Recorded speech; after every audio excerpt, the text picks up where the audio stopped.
ભાવનગરના ભીલવાડા સર્કલ વિસ્તારમાં આવેલ સુકૂન ફ્લેટમાં રહેતા એક દંપતી વચ્ચેનો પારિવારિક ડખો આખરે મારામારી સુધી પહોંચ્યો છે। બોટાદ ફેમિલી કોર્ટમાં ઘરેલું હિંસાના કેસની મુદત બાદ પત્ની રાજી ખુશીથી પતિ સાથે ભાવનગર ઘરે પરત ફરી હતી, પરંતુ ઘરમાં પગ મૂકતાની સાથે જ બંને વચ્ચે મામલો એટલો બીચક્યો કે પતિ પત્ની વચ્ચે જોરદાર મારામારી થઈ ગઈ। હાલમાં બંને ઇજાગ્રસ્ત હાલતમાં સૌથી હોસ્પિટલમાં સારવાર હેઠળ છે। શું છે સમગ્ર માહિતી વિગતે ચર્ચા કરીએ। નમસ્કાર, આપ જોઈ રહ્યા છો ચક્રવાત ન્યૂઝ। હું છું આપની સાથે નિધિ।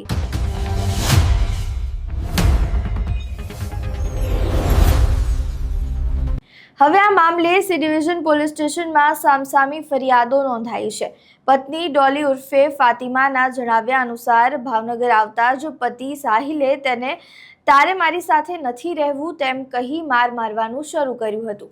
બૂમાબૂમ થતા બચાવવા આવેલા ફાતિમાના મામા રફીકભાઈ અને પિતરાઈ ભાઈ પર પણ સાહિલે હુમલો કર્યો। જ્યારે બીજી તરફ વળતી ફરિયાદમાં પતિ સાહિલે આક્ષેપ કર્યો છે કે પત્ની ફાતિમાએ તેની સાથે ઝઘડો કરી નખ માર્યા હતા અને ત્યારબાદ ફાતિમાના મામા અને તેમના પુત્રોએ ઘરમાં ઘૂસીને તેને ઢીકાપાટુનો મૂઢમાર મારી જાનથી મારી નાખવાની ધમકી પણ આપી હતી।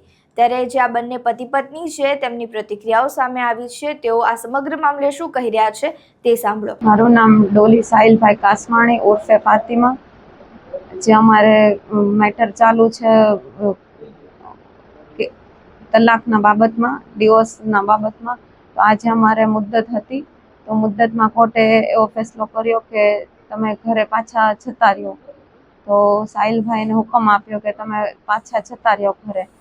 જે ઘરે પૂજાબેનના કહેવાથી ઘરે આવ્યા અને ઘરે આવીને મને ઢોર માર્યો અને છેલ્લા 2 વર્ષથી પૂજાબેન સાથે રહે છે અને મને તડછોડીને વયા ગયા છે। મારી 6 વર્ષની બેબી છે, એને પણ તડછોડીને વયા ગયા છે અને છેલ્લા 2 વર્ષથી એની સાથે જ રહે છે, પૂજાબેન રાઠોડ સાથે। અને પૂજાબેન રાઠોડના કહેવાના ઓલાથી તે મને અત્યારે ઢોરમાર માર્યો અને મારા ઘરમાં તોડફોડ કરી અને મને મારી છોકરીને તે ધક્કો મારીને આઘી કાઢીને એને પણ ઓલું કર્યું, મારી સાસુને પણ ધક્કો મારીને ઓલું કર્યું। તમારા ઘરવાળે બીજે મેરેજ કર્યા પણ તમારે ડિવોર્સ લીધી કે એમનેમ કર્યો? નહીં, એમનેમ કરી લીધા છે, પછી ડિવોર્સ ફાઇલ કરી એને। તમને ખબર ક્યારે પડી બેન? અમને ઘણા ટાઈમથી ખબર છે, પણ 2 વર્ષથી કન્ટિન્યુ એ લોકો એની સાથે જ રહે છે। અત્યારે ભાઈ ક્યાં રહે? અત્યારે અહીંયા જ રહે છે, ભીલવાડા સર્કલમાં। કેટલા જણા હતા બેન? એક જ સાહિલ કાસમાણી। અત્યારે માથાકૂટ કરવામાં? હા, માથાકૂટ કરવામાં। હું એકલી હતી, હું ને મારા સાસુ ઘરે એકલા હતા અને અચાનક ઘરમાં ઘૂસીને સીધા મારપીટ કરવા માંડ્યા, ઢોરમાર માર્યો અને ઘરમાં ઉથલ પુથલ કરી નાખ્યો। સાહિલભાઈ કાસમાણી।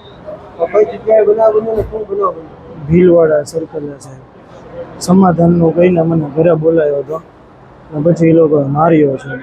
સમાધાન કઈ બાબત? સમાધાન એમાં એવું છે કે 1.5 વર્ષ પહેલા મારા તલાક થયેલા છે, તો એ લોકોએ બોટાદ કોર્ટમાં કેસ કરેલો છે। તો કે તું આજે ઘરે આવ તો આપણે સમાધાન કરી નાખીએ, તો એની માટે મને બોલાવ્યો હતો। પછી વાતમાંથી વાત થઈને તો એ લોકો મારવા મળ્યા મને। પછી રફીકભાઈ, પછી એના 2 છોકરા અનિક જીશાન, પછી રિયાઝ પઠાણ અને અમન વેદ, 5એ મને માર્યો। પછી હું ત્યાંથી ભાગી ગયો। પછી બે જણાની પાસે લાકડાના ધોકા હતા, એ માર્યા અને રિયાઝ પઠાણે છરી કાઢી હતી, હું ભાગી ગયો એટલે હું બચી ગયો છે। કેટલા જણા હતા? 5 જણા હતા। હથિયારમાં 2 લાકડાના ધોકા હતા અને 1 છરી હતી। બંને પતિ પત્નીએ એકબીજા ઉપર આરોપો લગાવ્યા છે। શું કહ્યું એ તમે સાંભળ્યું। ત્યારે 6 વર્ષની પુત્રીના માતા પિતા એવા આ દંપતી વચ્ચેનો 1 વર્ષ જૂનો વિવાદ હવે પોલીસ સ્ટેશનના ચોપડે ચડી ચૂક્યો છે। આસપાસના લોકો એકઠા થઈ જતા હુમલાખોરો ત્યાંથી ફરાર થઈ ગયા હતા।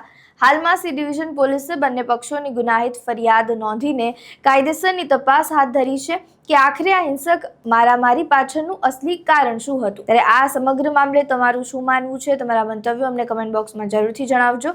વિડીયો પસંદ આવ્યો હોય તો લાઇક, શેર, કમેન્ટ કરો અને મારી ચેનલને સબસ્ક્રાઇબ કરવાનું ભૂલતા નહીં। ફિરોઝ મલિક સાથે ચક્રવાત ન્યૂઝ, ભાવનગર।